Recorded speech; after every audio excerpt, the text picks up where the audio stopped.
Now here with the latest evening headlines, it's the ITV News.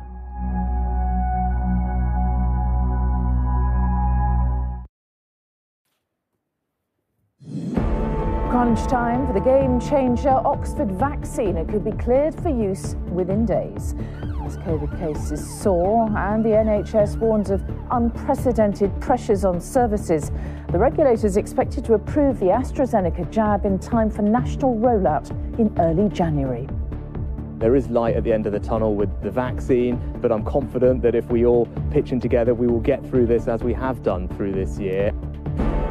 Also on the programme, flooded homes and power cuts in the wake of Storm Bella after torrential rain and winds of 100 miles an hour.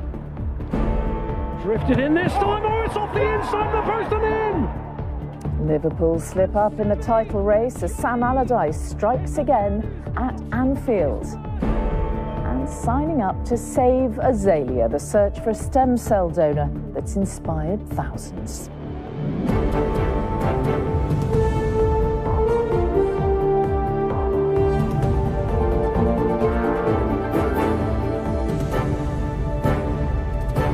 This is ITV News with Mary Nightingale. Good evening. The UK's second vaccine to combat coronavirus could be approved within days and in use in about a week. ITV News understands the government is planning to roll out the crucial Oxford AstraZeneca jab from January the 4th, if, as expected, it gets the go-ahead from the regulator this week. With more than 30,000 new cases identified and hospitals warning of unprecedented pressure, the vaccine is needed more urgently than ever. Here's our political reporter, Shihab Khan. The number of cases of coronavirus has been on the rise, and in the last week alone, figures have increased more than 30%. It's led to Boxing Day being one of the busiest ever for the London Ambulance Service, as they received up to 8,000 calls. Here at Barts Health NHS Trust, the largest in the country, the spike in cases has led to them urging extra staff to come to work. The organisation that represents NHS trusts in England has warned the situation is difficult. We are seeing COVID demand really rising. We are seeing also other emergency demand rising, and we are seeing staff who are incredibly unwell. But the vaccine really does give us some hope. That hope could become even more of a reality, as ITV News understands that the UK's vaccine regulator will make its final decision about giving the Oxford AstraZeneca vaccine approval in the next couple of days. There is light at the end of the tunnel with the vaccine, but I'm confident that if we all pitch in together, we will get through this as we have done through this year. At the beginning of this crisis, I said that we will provide the NHS with whatever it needed to get through this crisis, and we've made good on that promise throughout, and we will continue to do that with regard to the vaccine rollout. The Pfizer-BioNTech vaccine is already in use in the United Kingdom, and more than 600,000 people have had it so far. The ability to store the Oxford version at fridge temperature and the fact the government has ordered 100 million doses means it could be the solution to this crisis. And some scientists are also confident that it will be effective against the new coronavirus variant. We've got antibodies produced by the vaccine, and we can test them against the new strain. And that's going on at the moment. But I suspect that the vaccine will still be fine. The government will want to get as many people vaccinated as possible to try to alleviate the pressure on the NHS, especially in the winter months.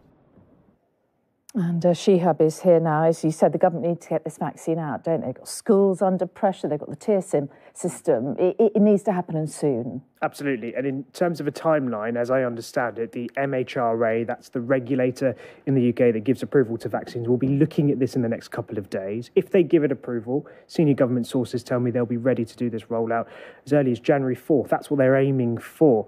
But you're right, the government is under pressure when it comes to a number of things. Schools in particular, we know their plan. It's to have a staggered start, to do mass testing, but questions are being asked about the impact this will have on exams, on children's education. That's something the government may have to answer for next week.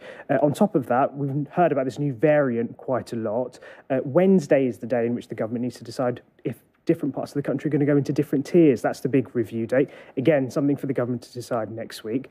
And let's not forget that the Brexit deal is going to be given to Parliament as well. They're going to be having a look at that next week too. So it's the final week of the year. It's usually a fairly quiet week, but it looks like it's going to be a very busy week for the government. And like you said, it's been an incredibly difficult year.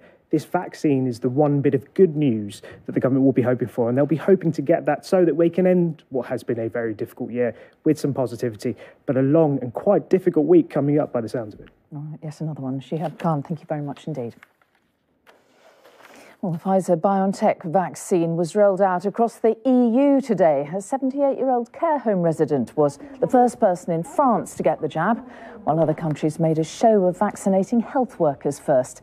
The EU has ordered 300 million doses, which is already being used in the UK. We're moving on now. The Met Office is warning of snow and ice to come as parts of the country clears up the damage caused by Storm Bella. Winds of more than 100 miles per hour were recorded. Homes were flooded and thousands were left without power. Martha Fairley reports. As Storm Bella blew through much of the British Isles, high winds whipped up the waves in coastal areas. And at the Needles on the Isle of Wight, gusts of up to 106 miles an hour were recorded. In Bedfordshire, the River Great Ouse had already forced hundreds of residents out of their homes on Christmas Day when it burst its banks. And with flood warnings still in place, they've been watching the water levels nervously.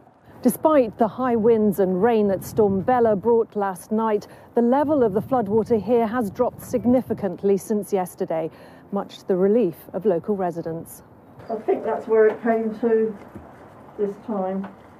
Not quite as high as the last time. Francis's cottage was last flooded 22 years ago. After evacuating to her sons for Christmas, she returned to find her home underwater. The family Bible among precious belongings ruined, and now a clean-up is underway. We came back for a visit and I had a job to wade through the water that was out here. It was really high, it went over my boots and filled them.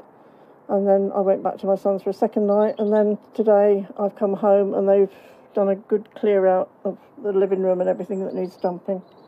Storm Bella did not bring dramatic destruction, but its impact has been widespread. For those affected, it's a miserable end to a festive season where spirits had already been dampened. Martha Fairley, ITV News, Bedfordshire. Quick look at other news now. The SNP says its MPs will vote against the UK's trade deal with the European Union, describing it as a disaster for Scotland. Boris Johnson told the Sunday Telegraph the deal would allow big changes, including on animal welfare regulations, data and chemicals. MPs will vote on the deal on Wednesday. A 15-year-old boy is in a critical condition in hospital tonight after being hit by a police car in Stockport. It happened at around 9:30 last night as officers were on their way to a domestic disturbance. The police watchdog is investigating.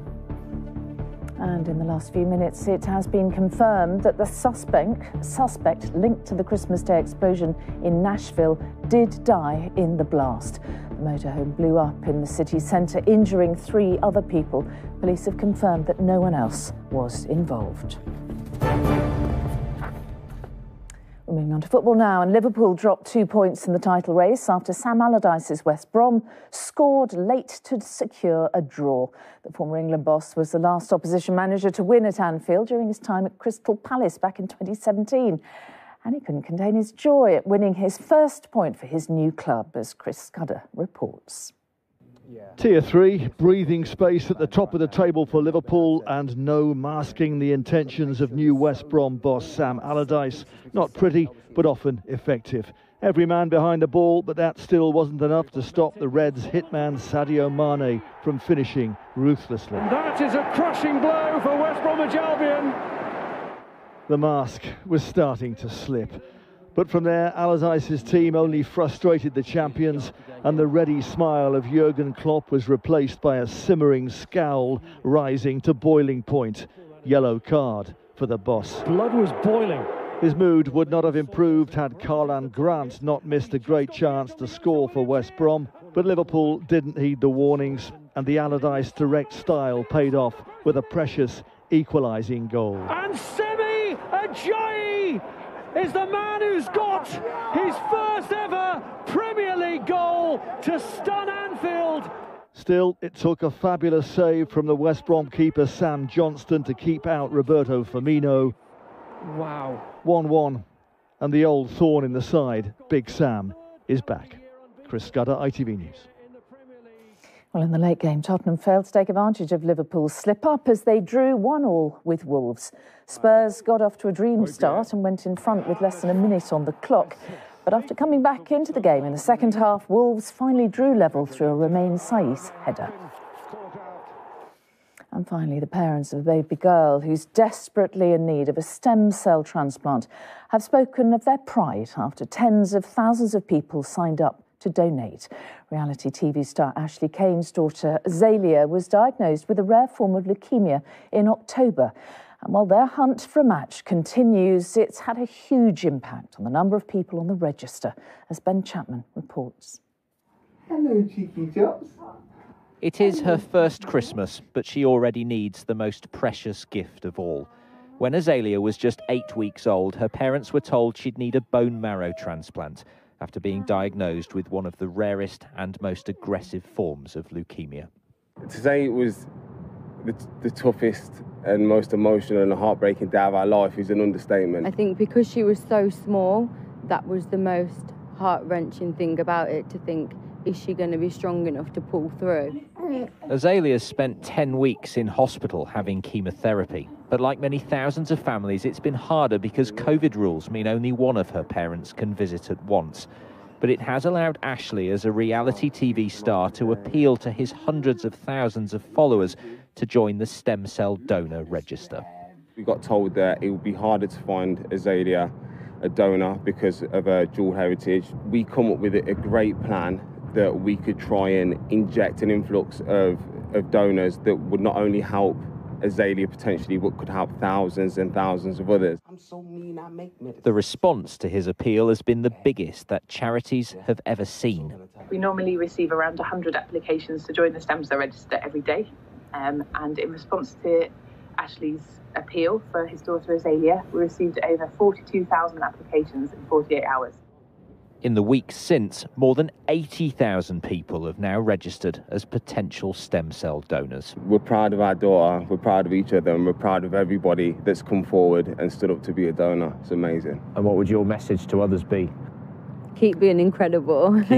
Get on the donor list and help potentially save thousands of lives. Wow, look at you. The family now faces an anxious new year, waiting for a match for Azalea. But in trying to help her, they've given extra hope to many more families. Ben Chapman, ITV News, Birmingham. And that is it from the weekend team. We're back at 1:30 tomorrow, but from all of us here, all the team, good night and thanks for watching.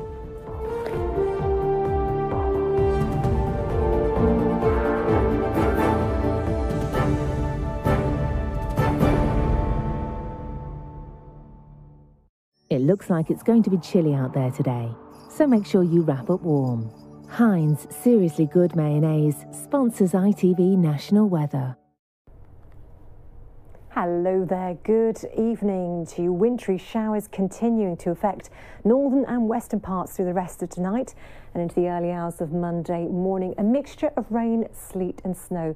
The snow not just falling over higher ground, even at lower levels, 1 or 2 centimetres expected across parts of Scotland, northern England, northern parts of Wales. You can see our temperatures dropping down well below freezing. So cold, frosty start to Monday morning and some icy stretches to watch out for as well. We've got weather warnings in place from the Met Office for the snow and ice. So for Monday itself, well, a day of sunshine and showers. Further showers pushing in across northern and western parts in particular. Once again, a mixture of rain, sleet and snow. Even some snowfall pushing down to southern parts through the day. And some showers also running along the channel as well.